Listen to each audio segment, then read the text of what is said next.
Selamat datang di channel saya. Bayangkan Baraya sedang berada di tengah kerumunan ketika Baraya menyebut nama Gus Dur. Banyak yang akan mengapresiasi, mengaku sebagai pengagum atau pecinta beliau.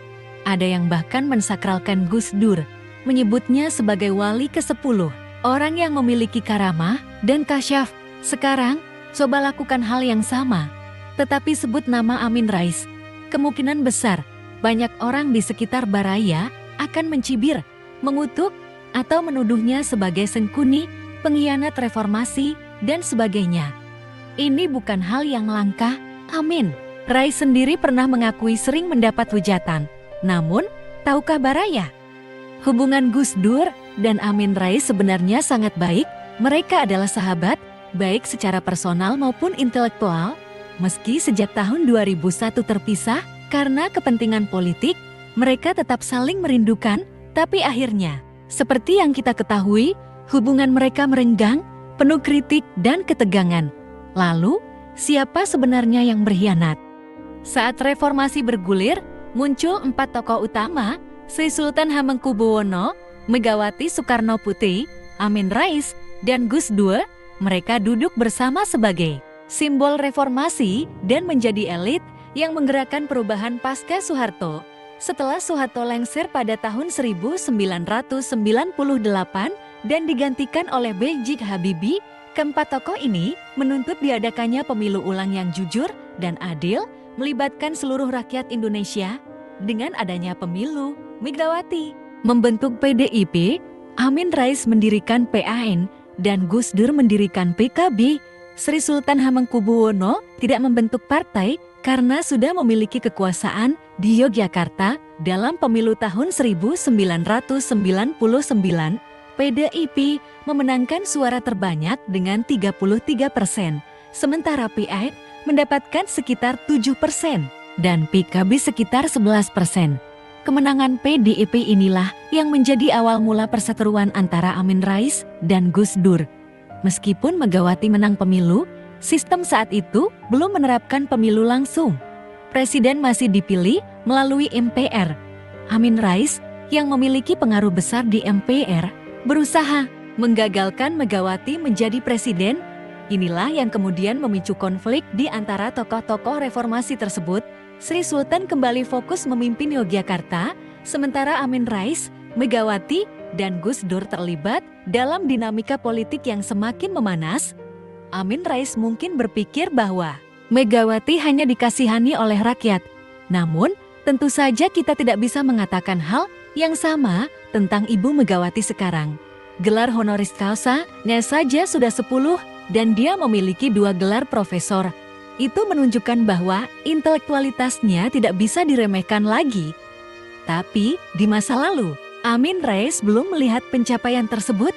Selain itu, seperti yang dijelaskan sebelumnya dalam profil pemikirannya, Amin Rais adalah seorang Muslim yang taat pada simbol-simbol agama, tetapi cukup terbuka. Ia berpikir bahwa kepemimpinan sebaiknya dipegang oleh laki-laki sesuai dengan prinsip-prinsip dalam Islam. Dengan sentimen tersebut, Amin Rais membentuk sebuah gerakan bernama Poros Tengah. Gerakan ini bertujuan untuk tidak berpihak kepada Orde Baru yang diwakili oleh B.J. Habibie maupun kepada Megawati karena alasan-alasan tertentu. Poros Tengah ini menggabungkan kelompok-kelompok partai Islam untuk mengusung Gus Dur dalam pemilihan di MPR RI pada waktu itu.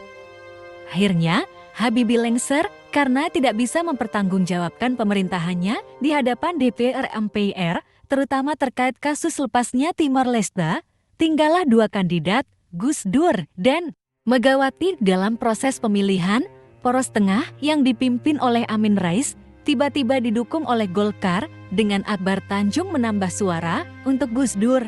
Hasilnya, Gus Dur terpilih sebagai Presiden Indonesia dan Amin Rais menjadi Ketua MPR sesuai dengan harapan mereka. Namun, meskipun hubungan mereka awalnya baik dan niat mereka positif, arah pemikiran mereka sangat berbeda. Gus Dur sering melontarkan pernyataan-pernyataan kontroversial. Misalnya, ia pernah menyatakan ingin meminta maaf kepada PKI, membuka hubungan diplomatik dengan Israel, dan mengizinkan Pengibaran bendera bintang kejora di Papua selama bendera merah putih tetap berkibar. Pernyataan-pernyataan ini menimbulkan polemik besar di masyarakat. Selain itu, Gus Dur pernah menyebut anggota DPR seperti anak Vika yang semakin memicu kontroversi.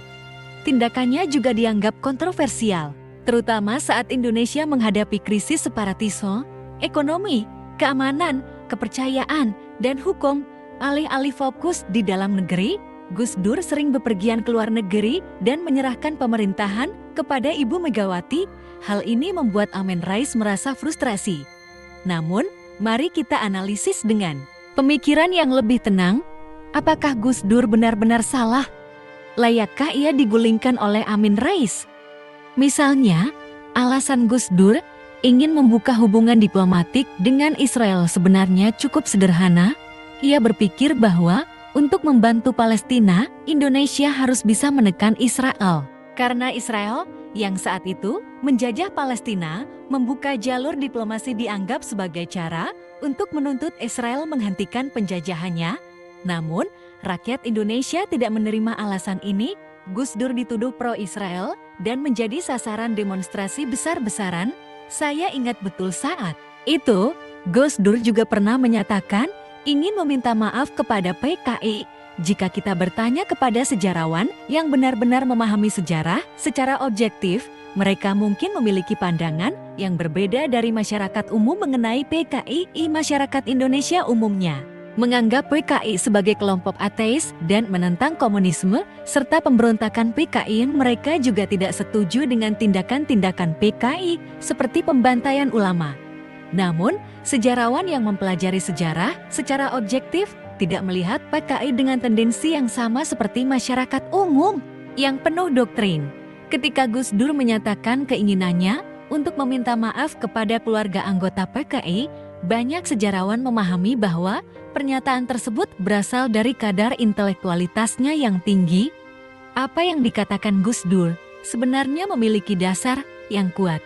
Namun, karena sebagian besar masyarakat Indonesia masih terjebak dalam pemikiran yang dogmatis, pernyataan tersebut dianggap kontroversial. Amin Rais merasa gusar dengan sikap Gus Dur. Menurut Amin, Indonesia sedang dalam proses pemulihan dan butuh stabilitas, bukan kontroversi. Sebenarnya, tidak ada yang benar-benar salah antara Amin Rais dan Gus Dur. Amin ingin Indonesia tenang dan pulih dulu, sedangkan Gus Dur memiliki visi yang lebih luas dan berpikir jangka panjang. Namun, perbedaan visi ini akhirnya membuat mereka berpisah jalan. Amin Rais merasa jika Gus Dur terus bertindak seperti itu, maka tidak ada pilihan lain selain menggulingkannya. Sidang MPR yang dilakukan untuk menggulingkan Gus Dur sebenarnya dianggap kurang etis. Sebagai respons, Gus Dur mengeluarkan dekret presiden untuk membubarkan DPR. Ada pula isu-isu yang menyebutkan Gus Dur terlibat dalam kasus Bulog Gate dan Brunei Gate. Meskipun tidak ada yang terbukti, namun isu-isu tersebut digunakan Amin Rais untuk menggulingkan Gus Dur. Setelah itu, Gus Dur berulang kali menyebut Amin Rais sebagai penipu karena merasa dikhianati. Gus Dur digulingkan oleh orang yang sebelumnya mendukungnya dan menghalangi Megawati menjadi presiden. Namun, jika kita cermati lebih dalam, siapa yang sebenarnya salah? Apakah Amin Rais yang ingin Indonesia pulih tanpa kontroversi? Ataukah Gus Dur dengan pemikiran intelektualnya yang maju?